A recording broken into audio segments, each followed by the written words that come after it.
On the Fringe with Dan radio style. Hope everybody out there's having themselves a great day. Donald Trump has been sworn in as certified, I guess is what this was. They voted in, so that happened. Some major snowstorms going on. They obviously were trying to make it sound like that was going to stop them from doing this. Fortunately, it didn't. All said, we are moving forward. I think we've got another couple significant dates. One of them, Trump is trying to get postponed, and that's the 10th. That's that Mershon thing.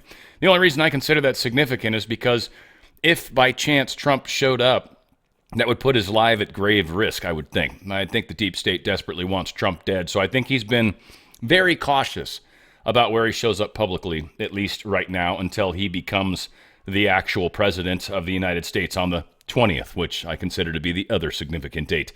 He's going to have a rally the day before that, which should also be interesting. I'm not sure where that's going to be, but I'm sure it'll be indoors, and that'll probably help control some of the probable issues that might occur. And likely, likely might still have some of that big, thick, bulletproof glass in front of him for that particular event, too. It wouldn't surprise me. We'll see. Got a lot to talk about. Let's get moving on it, and we'll see where we get in the big picture. This is a great place to start, and it's a great reminder for all of you guys. Thank you, Boone Cutler, for putting this out.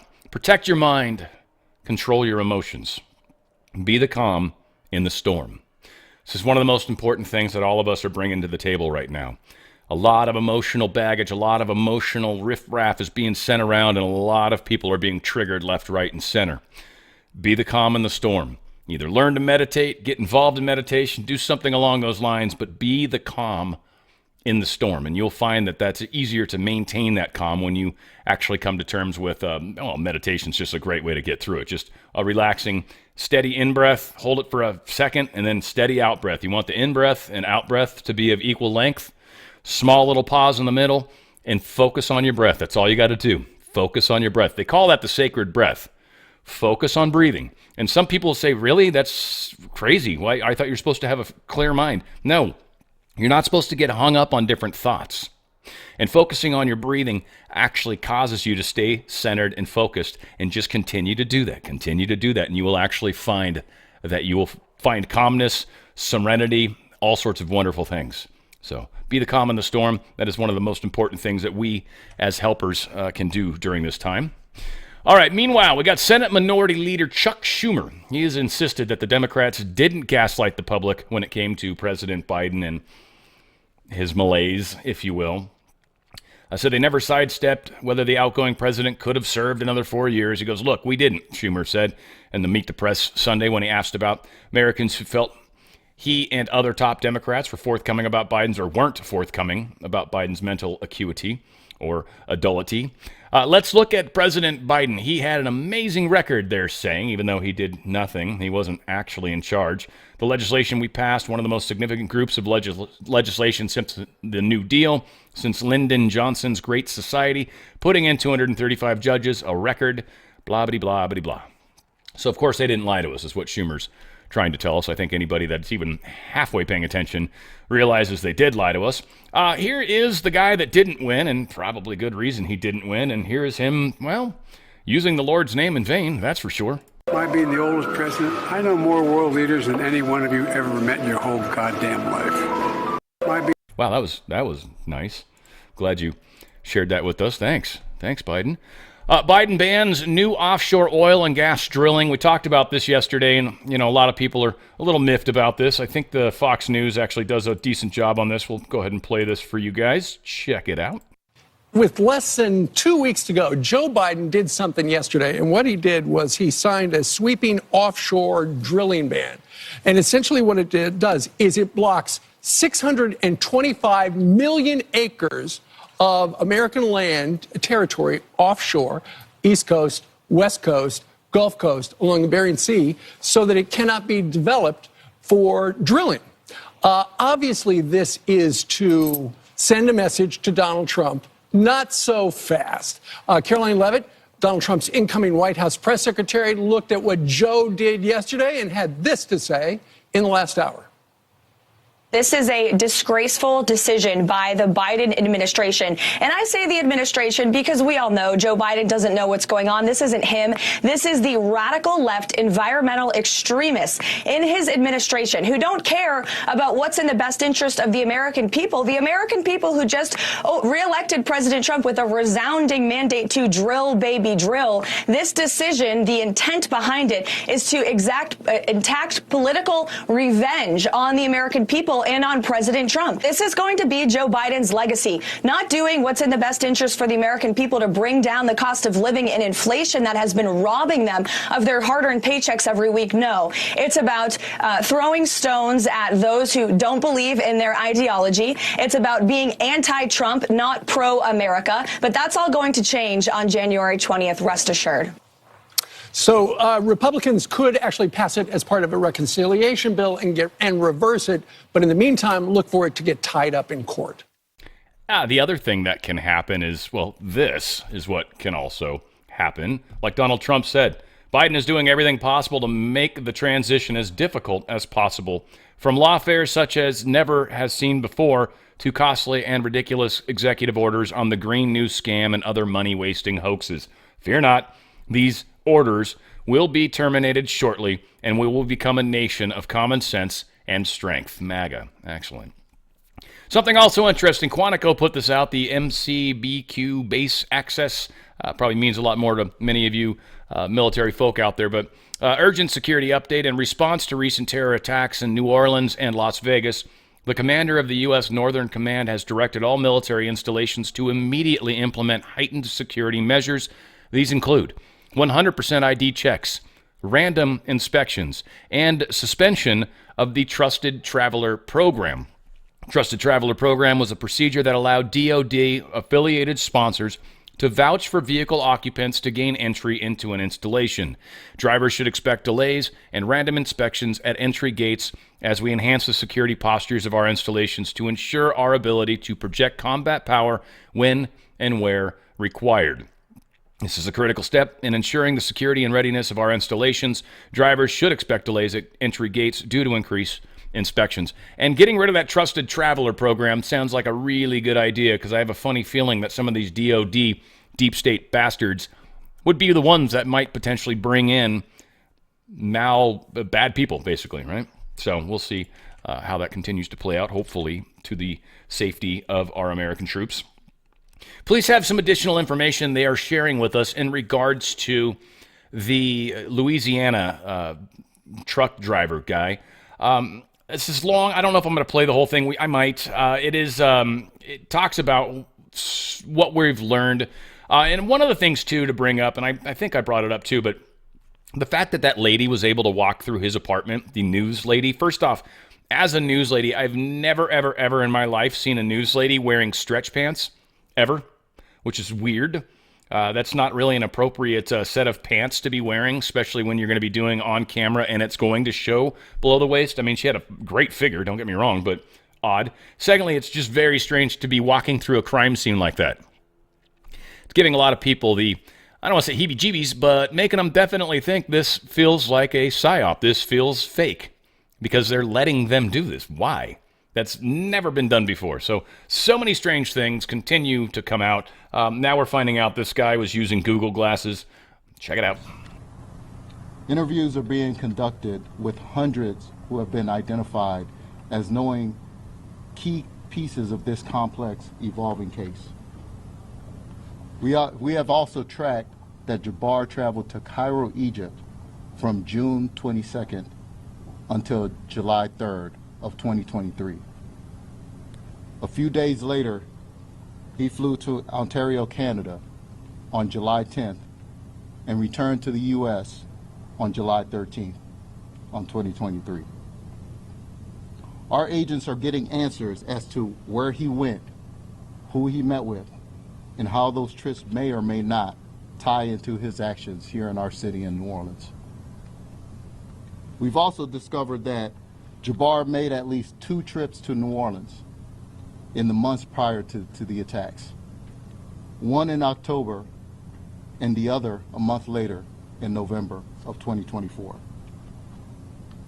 From what we now know, Jabbar stayed at a rental home in New Orleans beginning October 30th, 2024. He was in town at least 2 days. During that time, Jabbar, using Meta glasses, recorded a video as he rode through the French Quarter on a bicycle.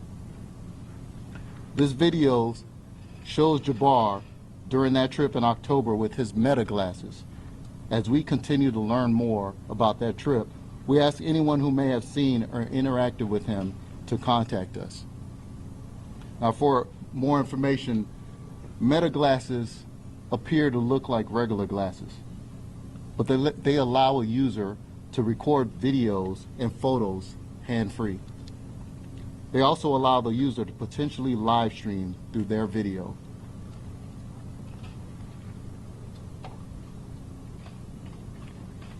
Jabbar was wearing a pair of Meta glasses when he conducted the attack on Bourbon Street, but he did not activate the glasses to live stream his actions that day.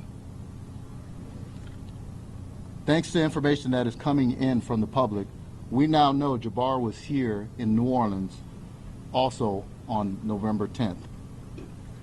But we are still piecing together the details of that trip. Moving closer to the day of the attacks, Jabbar is seen on December 31st at one of multiple gun stores he visited in Texas, leading up to the attack. As we go through the timeline, times we provide are approximate. Jabbar then stopped at a business in Texas where he purchased one of the ice chests he would later use to hide the IEDs. Jabbar is estimated to have entered Louisiana on December 31st, 2024 at approximately 2:30 p.m. He rented a vehicle that was seen again in Gonzales, Louisiana around 9 p.m. on December 31st. By 10 p.m., home camera footage shows Jabbar unloading the white pickup truck in New Orleans outside of the Mandeville Street rental home in the St. Roch neighborhood of New Orleans. Just under 3 hours later, at 12:41 a.m. on New Year's morning, Jabbar parked the truck and walked to Royal and Governor Nichols Street. Jabbar placed the first IED in the cooler at Bourbon and St. Peter Street at 1:53 a.m. Someone on Bourbon Street, who we have no reason to believe was involved, dragged the cooler a block to Bourbon and Orleans, where our teams found it after the attack. Jabbar placed the second IED in a bucket-type cooler at 2:20 a.m. on Bourbon and Toulouse Streets. In the videos, you see Jabbar wearing the long brown coat we showed you in a photo released earlier. That coat was recovered in the rented F-150. At 3:15 a.m., Jabbar used his pickup truck as a lethal weapon before crashing into the construction equipment and was stopped by the brave men and women of NOPD. Shortly after 5 a.m., a fire was reported at the rental home in the Mandeville Street location in New Orleans, and the New Orleans Fire Department found explosive devices on scene after entering the home.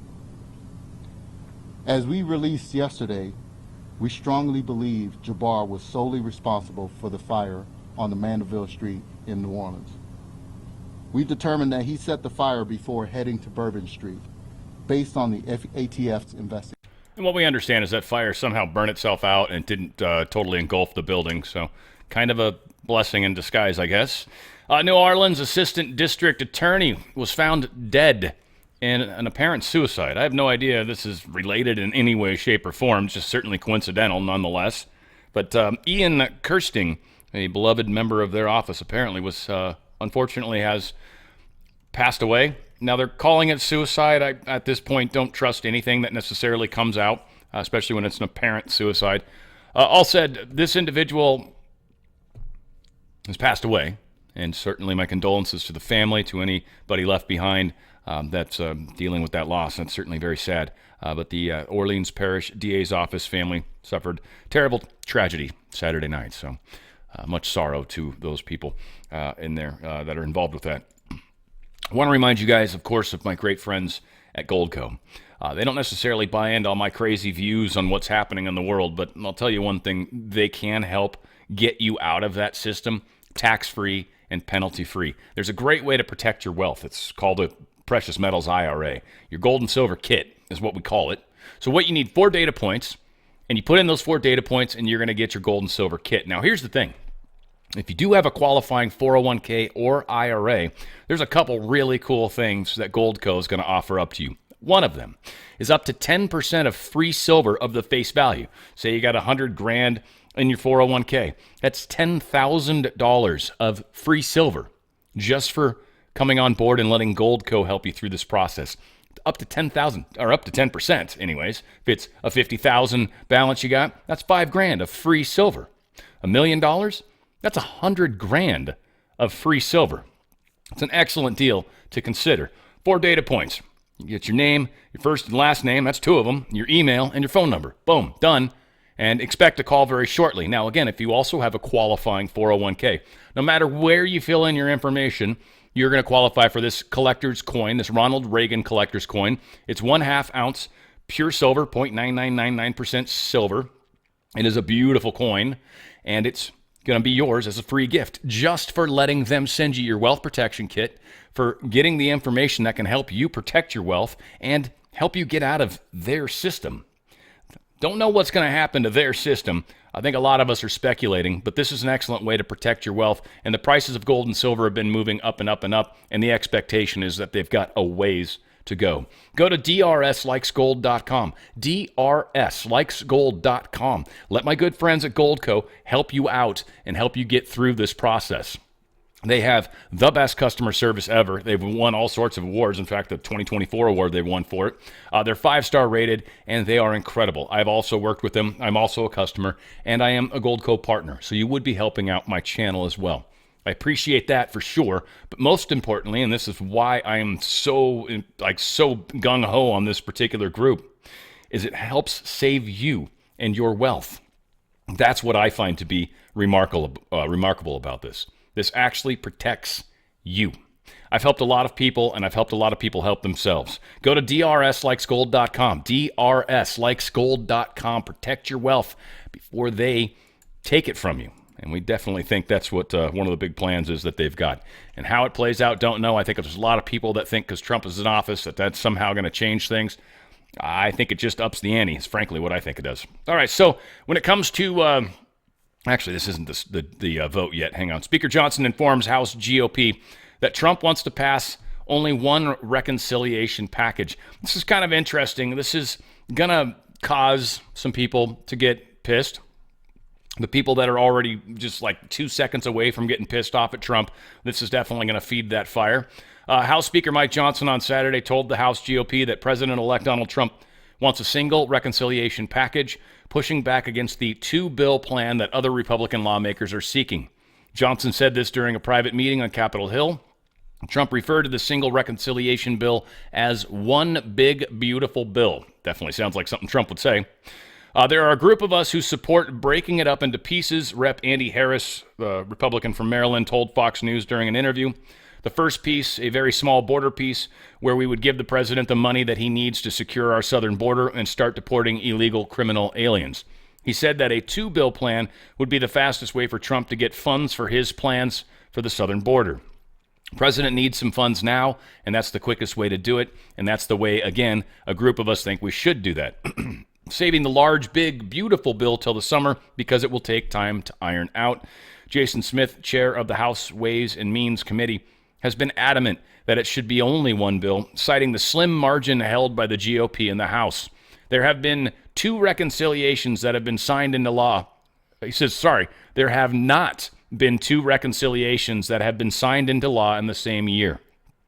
Basically saying, we got no chance in hell of passing 2 of these, which is why Trump is pushing for it. Now, again, he needs money fast, but I think there's probably some shenanigans he can do, Trump, to get money or at least get the border covered. So we'll see how that plays out. But yeah, 219 to 215. That's very close minority, especially when we got Massey that we can't even necessarily count on. We'll see how that all plays out too. Hopefully he somehow comes clean with why he was doing this douchey thing. Otherwise, he's in bad blood with me personally right now. Maybe you guys still dig him. I don't know. I don't understand why he did it. He didn't explain why he did it, and he was the only one that didn't support the movement of Johnson. So again, just strange, very strange stuff. And I was extraordinarily hard on Marjorie Taylor Greene when she did stupid stuff too in the past, and she kind of walked away from her craziness. So again, I think sometimes people get into somebody's ear and they say, here's what needs to happen and here's why, and then they do it and then realize, crap, that didn't go like I thought it would. We'll see. Bloomberg posted this: as Trump prepares to return to power in 2 weeks, expectations are high for him to fulfill his promises of swift clemency for the 1,000+ people convicted and hundreds more with pending cases. Any early action on January 6th pardons would set the tone for how the might wield the presidents to reward loyalists and critics fear, whatever. I don't know why they're talking about early pardons. To me, this sounds like a very stupid kind of thing. Trump is not going to pre-pardon anyone. He's kind of already said publicly that he's probably going to pardon most of them. He did not say all, and there's a few of them that actually did commit crimes, significant crimes. And so, you know, the ones that committed crimes, no offense, like just because you were lumped in with a bunch of people that didn't commit crimes, yeah, you don't get a pass in my opinion. If you actually did assault police officers, if you did stuff like that, I understand it was under the attack of grenades and whatnot, the stun grenades, still not okay to attack police officers. We are definitely a law and order group of people. So there were some bad actors within that group of people, and some Antifa for that matter too. So not everybody, in my opinion, should get a pass, but most, if not almost everybody, definitely should. So we'll see how it plays out, but I don't think Trump's going to do anything early, like today especially. So we'll see. We'll see what happens. Senate Majority Leader John Thune has privately told President-elect Donald Trump that he believes Pete Hegseth will have the votes to be confirmed as SecDef, according to 3 sources. When asked for comment, a spokesman for Thune would only tell CBS News 2 things we don't discuss publicly: whip counts and private conversations with the president. The new Senate Majority Leader, in an interview with Face the Nation with Margaret Brennan, promised a fair process but expressed more caution. I think these are nominees who are new enough. They've been going around and conducting their meetings, which I think, frankly, have gone very well. But they still have to make their case in front of a committee. And, you know, we don't know all the information about some of these nominees. Hegseth's confirmation hearing is scheduled for January 14th, according to Senate Armed Service Chairman Roger Wicker. Hopefully, he is able to get in. We'll see how that plays out as well. Trump prepares to return to power in 2 weeks. Expectations are high. Oh, that's good. Let's redo that one. On January 6th, order will be called. Clerks, staff, and members of Congress will gather to certify the results of the free and fair presidential election. So this all was going down today. Obviously, there was discussions around the weather as well. But we just wanted to do a quick visual reminder of January 6th, 4 years ago. Yes. This is what was happening January 6th, 4 years ago. Now, again, this is a fear-producing, triggering picture for a lot of people. This is not illegal.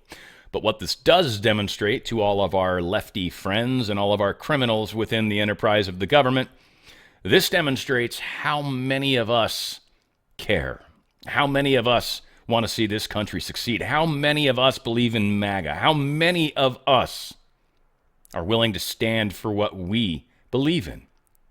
We came together as a group against all odds, and we kicked some serious booty. That's what happened. Now, did it get out of hand a little bit? Yeah. I'll take January 6th over their crap any day of the week. They've burnt cities, they've burnt cars, they've destroyed people's meals and lives and everything else. I'll take our January 6th any day of the week, happily. It was a day that some bad apples definitely spoiled the bunch, but without a doubt, the United States was spoken for by us. And we said, hell no, we are not giving up. And through the 4-year fight and a bunch of people that have been stuck in prison, we have made an enormous difference, folks. Do not forget that.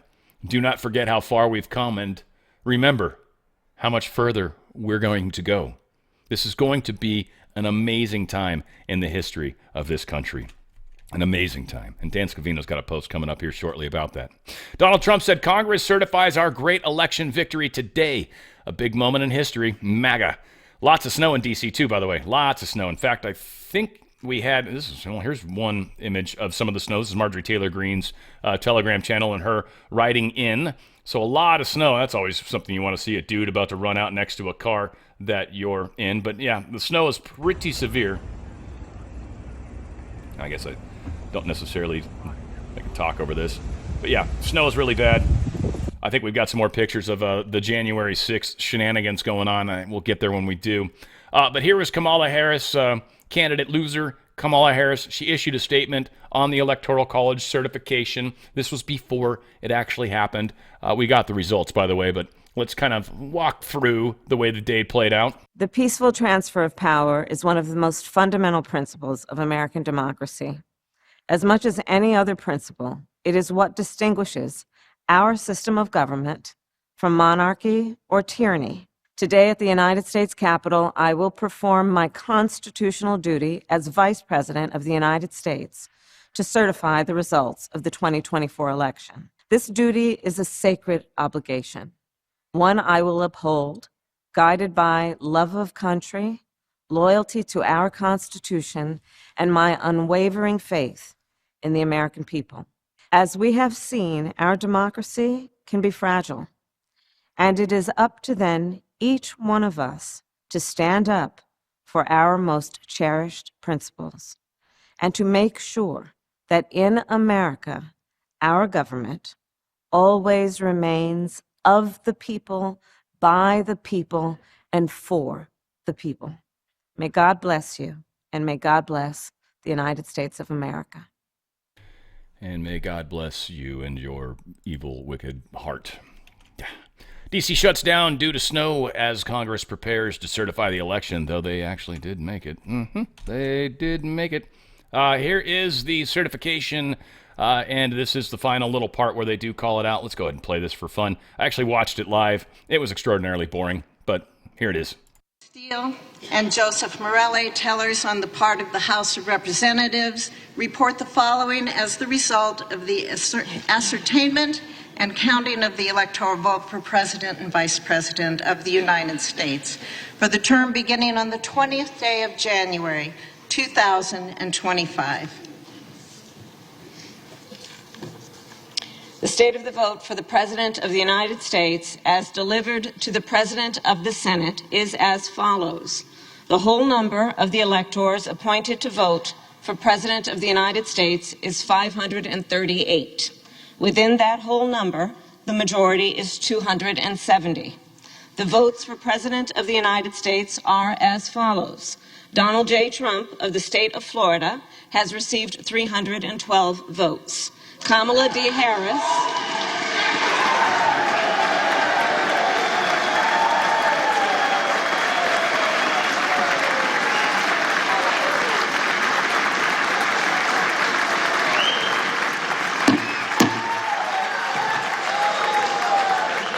Kamala D. Harris of the state of California has received 226 votes.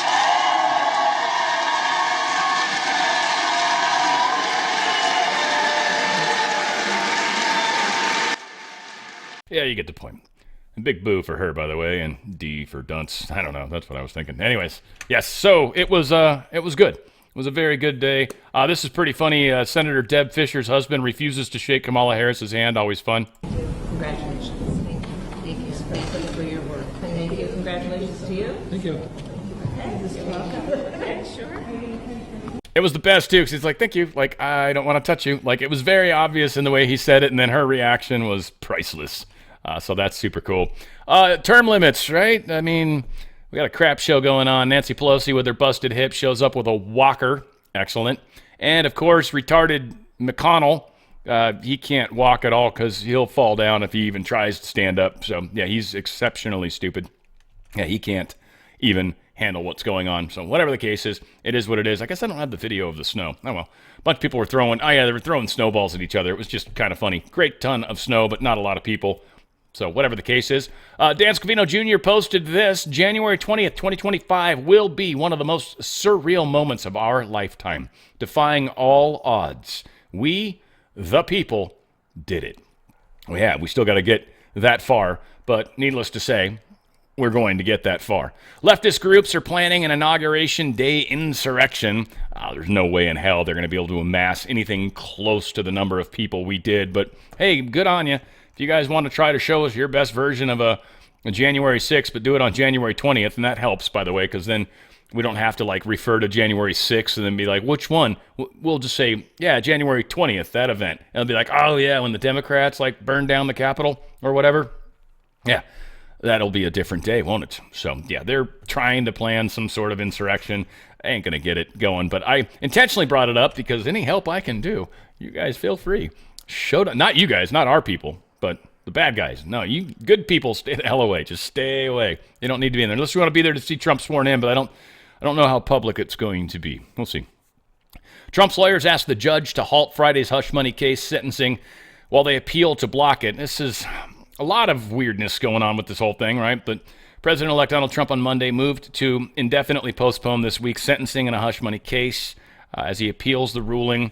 Trump's lawyers say the case should be put on hold automatically while they ask New York appeals court to reverse Judge Juan Merchan's decision last week, which set the case for sentencing on Friday, little more than a week before his inauguration.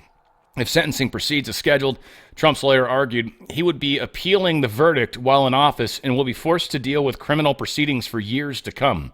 They raised an improbable scenario in which, if Trump wins his appeal, he could then be subjected to another criminal trial while in office. Merchan rejected Trump's bid to throw out the verdict in light of his impending return to the White House, but signaled that he is not likely to sentence the Republican to any punishment for his conviction of 34 felonies of falsifying business records. Again, so stupid. But what their point is if he has to fight this while he's in office, which he shouldn't, he should have immunity from that standpoint, then that kind of sets a precedent. And I think that's kind of what they're arguing. We'll see how that continues to play out. Donald Trump truthed this out. DA Alvin Bragg never wanted to bring this lawless case against me. He was furious at the way it was handled and especially angry at Mark Pomerantz for his behavior and what he did. Ultimately, the Biden-Harris DOJ forced Bragg to concoct anything to embarrass Trump. But it was even more so with what the corrupt and totally conflicted political hack judge did and is doing on this sham trial. I even have still an unconstitutional gag order where I am not allowed to speak about the judge's highly disqualifying conflicts of interest. Virtually every legal scholar and pundit says there is zero case against me. The judge fabricated the facts and the law, no different than the other New York judicial and prosecutorial witch hunts. That's why businesses are fleeing New York, taking with them millions of jobs and billions of dollars in taxes. The legal system is broken, and businesses can't take a chance in getting caught up in this quicksand. It's all rigged, in this case against a political opponent, me. So again, Trump is saying what he needs to say. Trump's going to be hosting Italian Prime Minister Giorgia Meloni at his Mar-a-Lago resort. Pretty exciting stuff. Again, he's getting a lot of things ready, I would think. I mean, technically, I don't think he can do state stuff yet because that would be probably illegal. But having dinner with these people before he's a president is certainly not illegal. So very exciting stuff. Trump told his crowd he's here with fantastic woman, the Prime Minister of Italy. She's really taken Europe by storm and everyone else, and we're having dinner tonight. So very, very, very cool stuff. And Trump is just continuing to do amazing stuff. Now, Trump is working out an interesting deal. To me, this looks bad. I'm sure that's why it's being shared on MSN. But it looks a little bad. But whatever the case is, there's a potential deal with Italy and SpaceX. And there's 1.5 billion euros on the table for probably some space launches and whatnot, which, again, is what Musk does. So if he's meeting heads of state, might as well talk with them. I mean, I guess it's not as bad as bringing your son with you when you're making deals like this, right? That seems kind of funky. Maybe it's another billionaire, which many will say, but really the reality of it is it's the dude that's running SpaceX, which is the most successful space agency we currently have. NASA sucks balls right now. Boeing can't do anything. Starliner's a pile of trash. I mean, Musk's the only one that's able to apparently put rockets up in the sky and put stuff out in space. And there is the talk of going to Mars. So, well, you know, it's playing. We'll see how it goes. Trump invites House Republicans to Mar-a-Lago ahead of the inauguration. So President-elect Donald Trump set to host several groups of House GOP lawmakers in Florida next weekend. So again, a lot happening. Trump is meeting with everybody, going to be hitting the ground running. It's certainly something he didn't do on his first term. This is going to be a strong way to start everything. And I think he's the leader of the Republican Party, unquestionably. And he is definitely going to set the tone, set the pace, and set the bar very high. Axios posted this top Fed bank cop steps aside, front-running potential Trump clash. Federal Reserve's top bank regulator said he's going to resign from his leadership post while remaining on the Fed's Board of Governors, front-running a potential clash with President-elect over whether or not they can be fired. Obviously, Powell says no. Trump says yes. We're going to see, because the Fed is within the Treasury, and this is one of those things where if this gets too far along, I could see the stock market having some problems too. There's a lot of weird stuff that's happening. Now, I know there's a lot of people out there that believe in the QFS and all that stuff, and I just want to say, if anybody ever approaches you and says they're me, one, it's not. Two, if they start talking about quantum financial systems, I am absolutely against that. I think the quantum financial system that they keep talking about is the equivalent of the central bank digital currency. That is what they wanted to get people to agree to. I absolutely am totally against the quantum system. I know some of you guys believe in it. I don't. Maybe I'm wrong, but I will never, ever try to talk you into it. That's for sure. Precious metals, we've seen in the Q posts, gold will bring down the Fed. I definitely believe in precious metals. I talk about drslikesgold.com for a reason, but I definitely do not believe in the quantum financial system. I believe that's the deep state. I believe that was the central banks, and I believe it is not going to happen. They want it to, but it ain't going to happen. And the other side of it, just think for a second. If suddenly everybody got $1 trillion or $1 billion or hundreds of millions of dollars, that would cause the most insane inflation ever. There's no way around that. That's how it works. If you print a bunch of money or give people a bunch of money, they go out and start spending a bunch of money that instantly inflates the prices of everything. So again, don't believe in all that. But all said, there's questions around how this legal clash may happen, whether or not Trump's able to get rid of them or not. We'll see. Again, this governorship and how that works isn't supposed to come back up until January of 2026. So they're saying that Trump might very well be stuck with the current governorship of the Fed for at least another year. I don't know how quickly Trump plans on moving on that type of stuff, but this is kind of what they're talking about. We'll see. Barr is his term doesn't expire until 2032, supposedly, but the next governor slot is supposed to come up in 2026. There is a thought that he might have. He's got a friend in there, Michelle Bowman. Might ask her to step out and become part of his administration in a different way. That would open up a governor's seat, so he could fill that with somebody. That might be a possibility. So we'll see what happens, how that happens. Again, it's a lot to say, and Axios' take on it's not necessarily correct, but they are bringing up some, quote, news. Indonesia joins BRICS bloc as a full member, Brazil says. They actually got voted in. So that's one more country and a very large populace going in there. I believe it's the fourth largest population on the planet. So their entry is significant. This, again, is questionable. Now, it's a separate system. I don't think Donald Trump wants to be anything part of BRICS, but I will say if there is a separate system that's being tested, stress tested, and seems to be kind of working, BRICS is it. There's no other system that's kind of doing it. Maybe kind of Bitcoin, but from what a lot of experts say, Bitcoin, blockchain, and all that stuff is just technology-wise is very slow. So if everybody was doing it, it probably would not be able to handle the billions of transactions a second or minute, probably millions per second.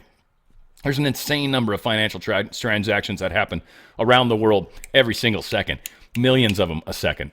It's an insane amount. The blockchain's just too big and kind of kludgy, if you will. Just that's what a lot of people are suggesting. We'll see. I mean, that could always be picked up maybe with quantum computing and everything else. It's all possible. Trump says he has been in contact with one of the U.S.'s biggest adversaries before taking office. He's actually talking to Chinese President Xi Jinping through his representatives, not directly talking to Xi yet, but that day will come. Trump is saying some nice things and also still kind of being Trump and putting his foot down a little bit. But he says, we've already been talking, he said. We've been talking through their representatives. He said, we will probably get along very well, I predict, the president-elect said. You know, it's got to be, and he's talking about how he's giving a slight word of warning to China. He says, you know, it's got to be a two-way street. And he's been, you know, repeated the accusation that China's been ripping off the U.S. for a long time. Now, again, we've got the fear that we've got Chinese drones flying over the East Coast and all this. So, again, I find it impossible to believe that China's got a submarine off our coast that they're literally launching these things from, and we haven't done anything about it. First off, China's technology in submarines is nowhere near ours, not even close. We are night and day better than China when it comes to making these things. Now, China's stolen a lot of our technology, sure, but the ability to be able to build ships, that's generational, and they're still moving along. They're finally built their first aircraft carrier on their own. They are working through their own growth factor, if you will. So I don't believe for a second there's a submarine off the coast that we don't know about. It's impossible. Absolutely impossible. One country that has come a long way, and probably scarily so, would be Russia. There is reports that Russia is using fusion reactors now in their fifth-gen submarines, and they believe they've actually added those to some of their, like the Akula class and stuff like that. There's, I think, 3 different classes that they've added them. They also, like in the Hunt for Red October, that silent propulsion system, they actually believe Russia has that as well, and the fusion might very well help make that even better and more effective. So Russia has very formidable submarine technology, and possibly we might not even have fusion yet. We supposedly have other power sources that are more of that 0 point concept, so we might not really have gone further into the nuclear because we had a way around that. Some of the speculations as to the amount of energy these 0 point generators can do is in the terawatt facilities, so yeah, like not even close. You'd need a big-ass fusion reactor to reach the terawatt levels. So who knows? Axios did an interview with Susan Wiles. This is the infamous, what do they call her? The Ice Maiden. Right? She's coming in tough and swinging, frankly. She is telling them that she aims the West Wing to be no drama zone for staff. If that works, it won't be the chaotic den of self-sabotaging that stymied the early days of President Trump's first term. In fact, they've talked about, too, how there has been far fewer leaks, if almost none, since this term, and they're giving her a great deal of credit for that. I think some of it, too, is making sure we don't have the wrong people on our team. She says, I don't welcome people who want to work solo or be a star. My team and I will not tolerate backbiting, second-guessing inappropriately, or drama. These are counterproductive to the mission. So she's got a lot. She's coming in hot, and she's not going to let any sort of bullshit go on. So good for her. She sounds like a bit of a ball buster, and frankly, that's what we need. And she's a lady, too, so the deep state's going to have a hard time poo-pooing her. Granted, she's not black or brown or rainbow-colored, but whatever. Still a lady. Always be a woman to me. Did Billy Joel last Friday. Still haven't picked the music for this week. I'm going to decide that after I finish recording. It's going to be fun. It's going to be inspired by something, too. I haven't decided yet what. Someone was suggesting Nickelback on our last show. Maybe. Might happen. I might pick something else, too. So we'll see. I don't know. Def Leppard popped up as someone that might be fun for me. We'll see. We'll see. A lot of good stuff. Needless to say, this is funny as hell. UK is going to arrest U.S. citizens for Facebook posts. Just, by the way, if you're an American and you're somehow listening to me and you are in England, don't think for a second you've got American rights when you're in foreign countries. You do not. You're in a foreign country. You have to live by their laws. Now, this idea that UK could somehow come after us and try to arrest us here in the United States is asinine. So, whatever. I kind of agree with the term here. UK, if you literally think you're going to arrest us, first off, fuck you. Second off, fuck you. And then, yeah, come find me, bastards. I don't post on Facebook, but I post on Rumble, and I'm sure you guys don't like that either. Justin Trudeau, big day today. He was expected to announce his resignation before the National Caucus meeting on Wednesday. And guess what? He did. He announced his resignation. I don't know if I want to play all 4 minutes of this. I didn't listen to this at all, so we're going to listen to some of it and see if it was maybe a bad idea for me not to listen to it earlier. And the determination of Canadians. It is the driving force of every single day I have the privilege of serving in this office. That is why, since 2015, I've fought for this country, for you, to strengthen and grow the middle class. Why we rallied to support each other through the pandemic. Oh, Jesus, shut the fuck up. This is why we hate you, and this is why, since you've been in office, you have been a scourge to this planet and certainly to your country. So, yes, please step down. Thank you for stepping down. We are done with you. So he did announce his resignation, maybe somewhere within that 4 minutes. I couldn't get, what did we get to, 23 seconds? 23 seconds. And I was like, yep, that's enough. La, la, la, la, la. Yeah, gross. Yeah, so that's it. There we go. Cool. Donald Trump posted or truthed this. Many people in Canada love being the 51st state. The United States can no longer suffer the massive trade deficits and subsidies that Canada needs to stay afloat. Justin Trudeau knew this and resigned. If Canada merged with the U.S., there would be no tariffs, taxes would go way down, and they would be totally secure from the threat of the Russian and Chinese ships that are constantly surrounding them. Together, what a great nation it would be. I love that idea. I love Canadians. I do. We've got got one on our community show. Super nice guy. I think there's a number of Canucks out there. There's a live show. We've got a couple honkers out there. We've just got a great group of Canucks that are in this community. And I think it's just a beautiful country, an almost empty country. And there's, I don't know, roughly 40 million people in Canada, literally. That's it. There's not very many. Yeah. So that would be cool. I would certainly not want to offend Canada, and I can't imagine just making them one state. That seems kind of awkward. It's a very big place to just have one giant-ass state that's even bigger than Alaska. I feel like you should probably break it up, and I would think 4. But whatever. I mean, I would certainly want the Canadians to have much say in that. In fact, more say, probably. But it would be a benefit for them, and would be definitely a way to make Canada great again. That's for sure. Next Prime Minister of Canada is looking like the Pierre Poilievre is probably going to be the dude at 92%.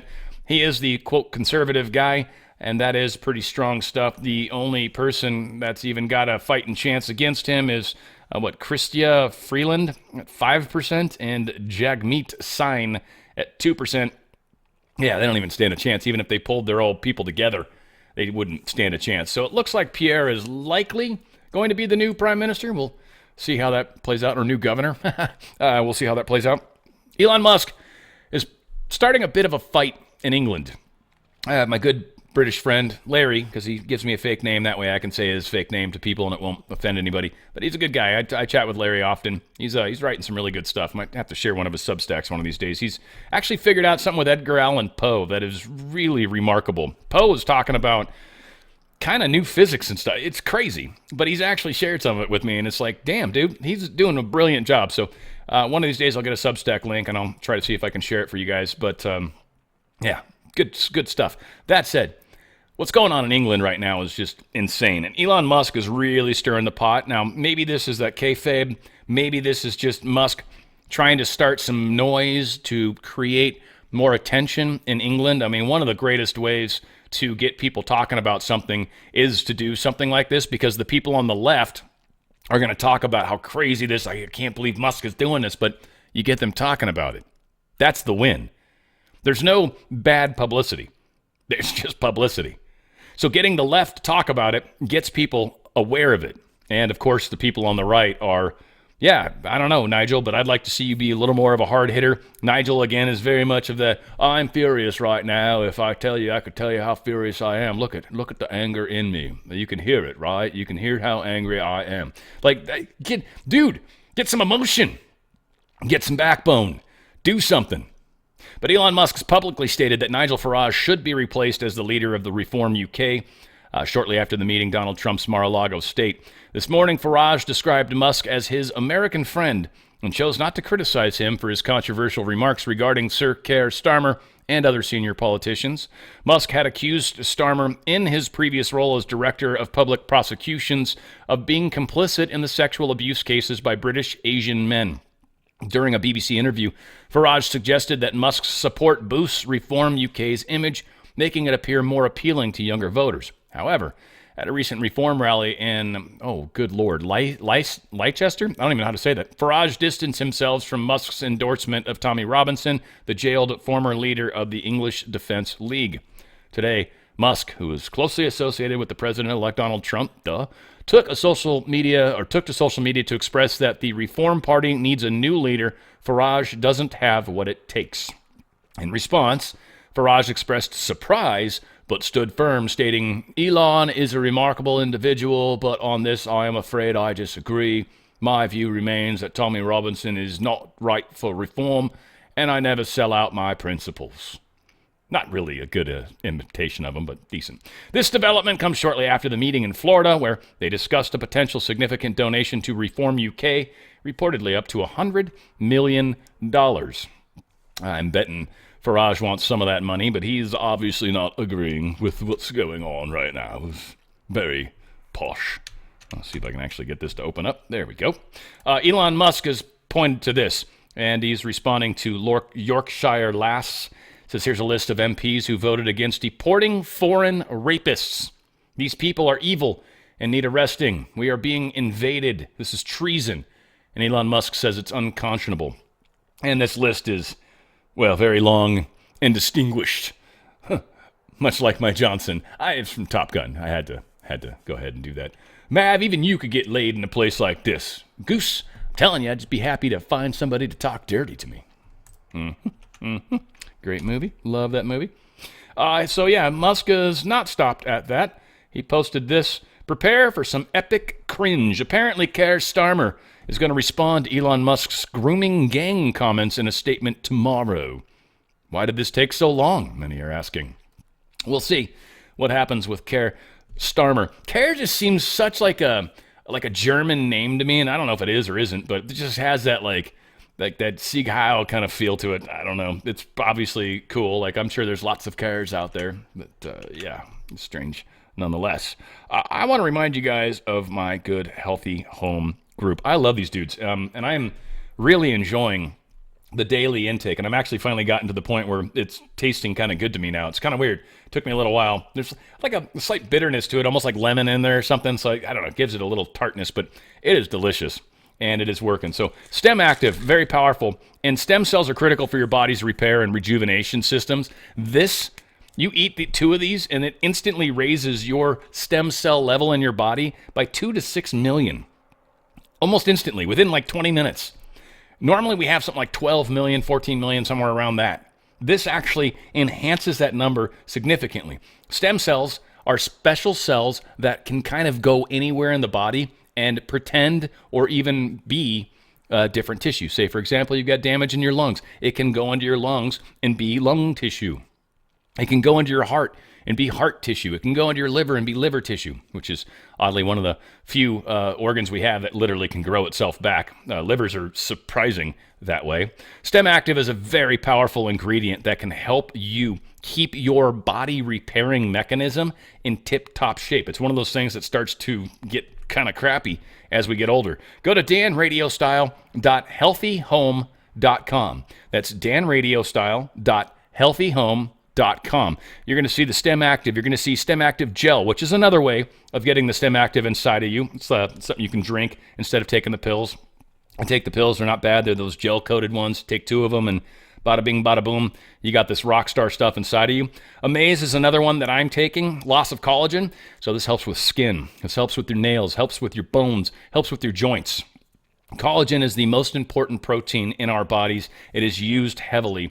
This is an excellent source of collagen, and it's also a great way to keep it in your system because collagen is another one of those things that as we age, our body starts producing less and less of it. It's why our skin starts to get saggy. It's why a lot of these things start to happen. I'm definitely noticing a difference with my skin starting to look a little better for sure. I've been taking it 2 weeks now. I've got plenty to go, so I'm very much looking forward to how this continues to move forward. The other one I have is Prime, which is a good way to get your nitric oxide booster up. This helps with blood flow, helps with energy, helps with libido, helps with a lot of things. And so Prime is a very, very powerful one. Now, AO12 I have not taken, but this is also some really good stuff that helps fortify your body's defenses against free radical damage.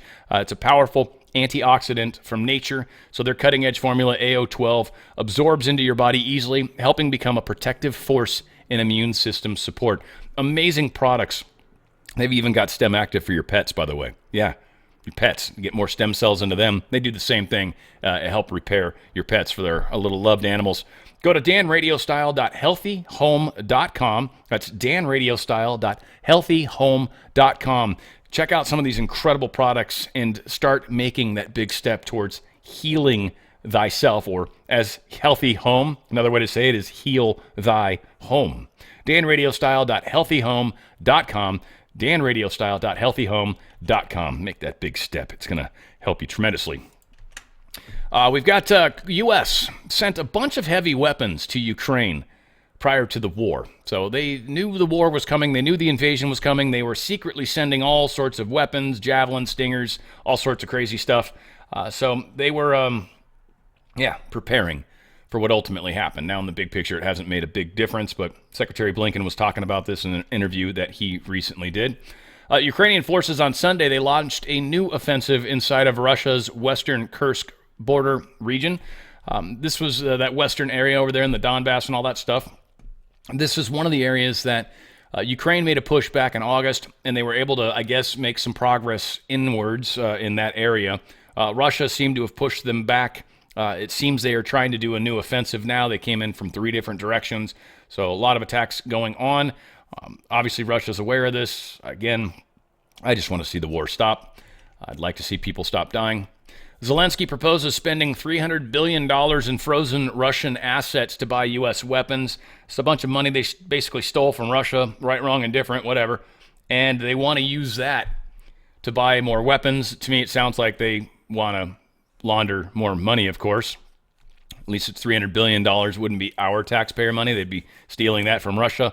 But whatever the case is, we'll see how that plays out, whether it plays out, who's going to get any of that money, and whether Donald Trump's even okay with it. I don't know. We'll see. We'll see. A lot of things are going to be coming forward here in the near term. North Korea launched a ballistic missile towards the East Sea, South Korean military said. Blinken was out there visiting in South Korea. This is obviously North Korea being pissed off about all of that. So Pyongyang's, they shot their first missile launch of the year. They waited a whopping, 6 days or 5 days? They didn't wait long, it seems. But yes, they fired. South Korea fired a ballistic missile into the sea in a show of force after Pyongyang's salvo of missile launches. So South Korea's like, we got missiles too, bitch.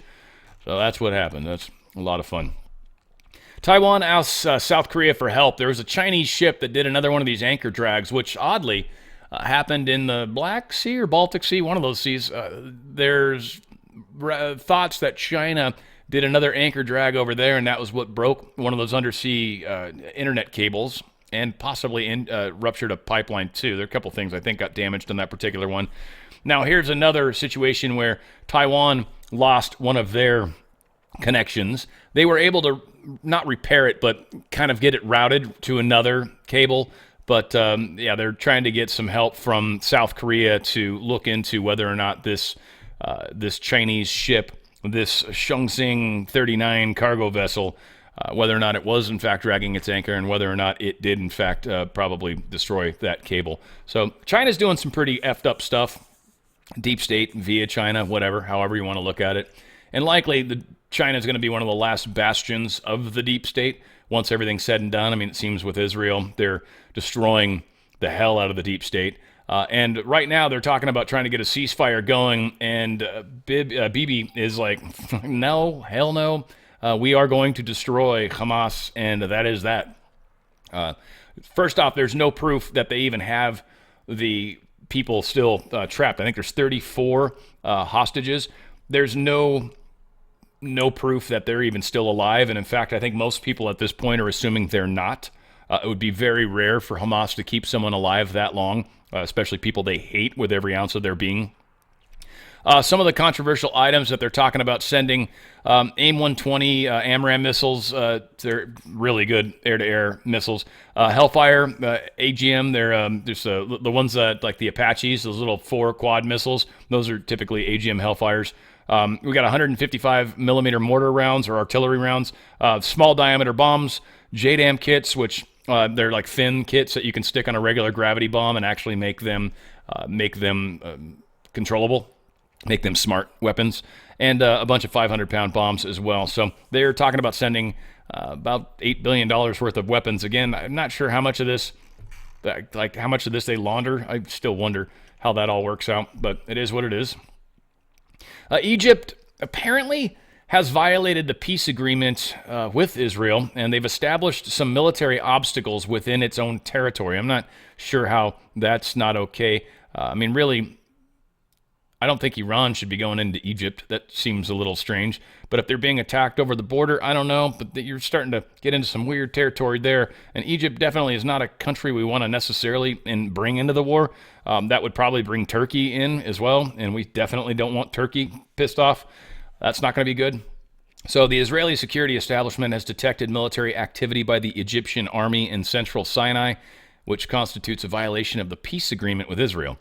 According to initial reports, Egyptian military activity in central Sinai includes logistical preparations and the construction of various obstacles in the area, potentially hindering Israeli forces' operations in the event of a future military confrontation. So you're planning on attacking Egypt, and Egypt's messing up because they're putting stuff in to keep Israel from coming across the border. I don't know what's going on here, but this is like the first I'm hearing of Egypt right now. And now we're supposed to say, all right, Israel, you can attack whoever you want. No, you cannot. Israel, we've been pretty cool letting you go into Jordan and Syria and stuff, but or Syria at least. I don't know if they've gone into Jordan, but you're kind of pushing it a little. So maybe, just something to keep in mind. I'm not exactly sure if they tell the city that they're talking about. Where's Sinai? I'm not sure where it's at. But yeah, so we'll see. Hopefully that doesn't start to expand. That would be not cool. Nippon Steel and U.S. Steel are filing lawsuits over the handling of this blocked deal. Second legal filing, companies sued steelmakers Cleveland Cliffs and Lourenco Goncalves, its chief executives apparently, and David McCall, the president of the United Steelworkers Union, for interfering with the Nippon Steel plan to buy the American company. Now, I don't know what exactly is going on here. They talk about how these Cleveland Cliffs and Lourenco Goncalves, whatever, they're doing this because they wanted to keep the prices of steel high here in America and kind of control that. And so they tried to stop this or something and keep Nippon Steel from being able to have anything to do with it. Lawsuit was filed in Western District of Pennsylvania. But what is interesting is Trump's definitely not for this. And I didn't like the idea of getting rid of our steel, so I'm glad I wasn't wrong. Let's put it that way. But Donald Trump tripped this out. Why would they want to sell U.S. Steel now when tariffs will make it a much more profitable and valuable company? Wouldn't it be nice to have U.S. Steel, once the greatest company in the world, lead the charge towards greatness again? It can all happen very quickly.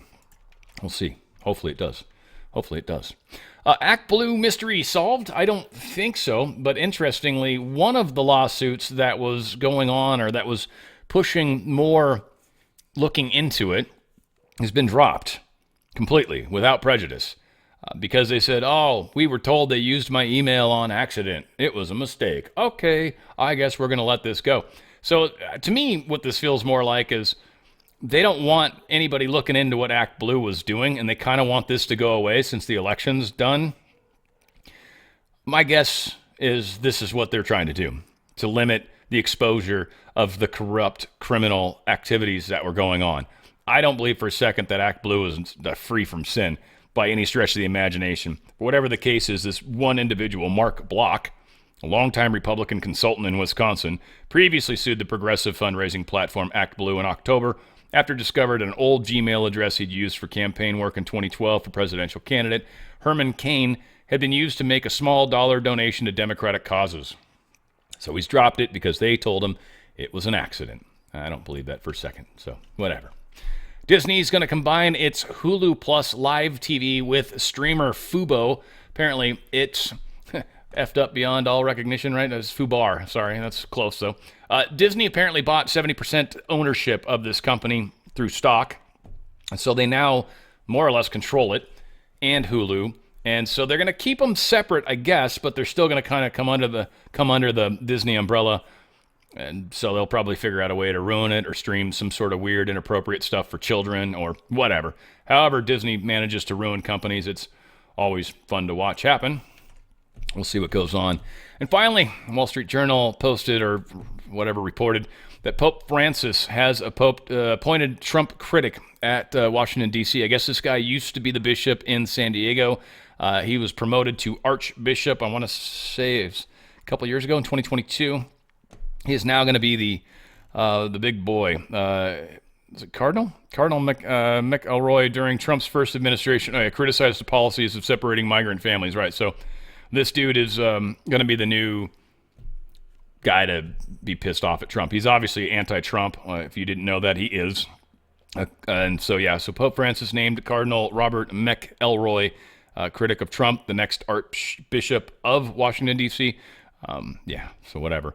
Again, brought up Catholic. I just think this is stupid, and I think the Pope is retarded and really needs to stop doing a lot of the deep state stuff he's doing and really stop all the child molesting that happens within the Catholic Church and a whole lot of other things, and get some of the truth out that you guys have in the Vatican and, all that stuff.